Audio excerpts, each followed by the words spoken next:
Мен Салменова Талиға Тарихқызы, жүрек қан тамырлары емдеу дәрігерімін. 1966 жылы Гурьев қаласы, қазіргі Атырау қаласында туғанмын, қарапайым семьяда. 1980 жылы 10 жылдық мектепті бітіріп, медколледж бітіріп, 1985 жылы Ақтөбе мединститутына оқуға түстім.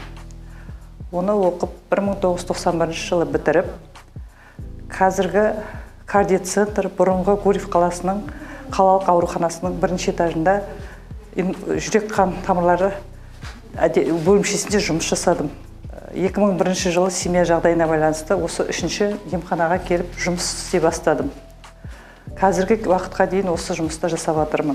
Жұмыс орным осы Привокзальный мөлтек ауданында орналасқан.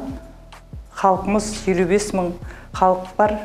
91-ден есептегенде 33 жыл жұмыс жасаппын осы салада, кардиология бөлімшесінде. Соңғы кезде мына заманауиға байланысты, техниканың дамуына байланысты 2014-тен бастап функционалдық емдеу кабинетінде жұмыс жасаймын. Өсігіні холтер, смат деген аппараттар бір суткаға қойып, давление, ЭКГ өлшейтіні қарайтындарды. Соның жұмысын қосымша жасаймыз жұмысты.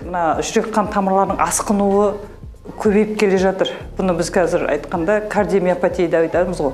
Жүрек қан тамырларының әлсізденуі. Сол өсіп келе жатыр. Бұл осы жастардың және дұрыс мені сақтамауына байланысты, салауатты өмір сақтамауына байланысты деп. Осы ковидпен ауырғаннан кейін асқынып тұр, сосын көп науқастар дәрілерін уақытылы ішпейді. Дұрыс тамақтанбауынан, темекіні көп тартуынан, мына энергетикті көп пайдалануына байланысты, дәріні уақытылы ішпеуіне байланысты, сол және толықтыққа келіп соқтырады. Осылардың бәрі кардиомиопатия, жүрек қан тамырларының асқынуына келіп соқтыртады.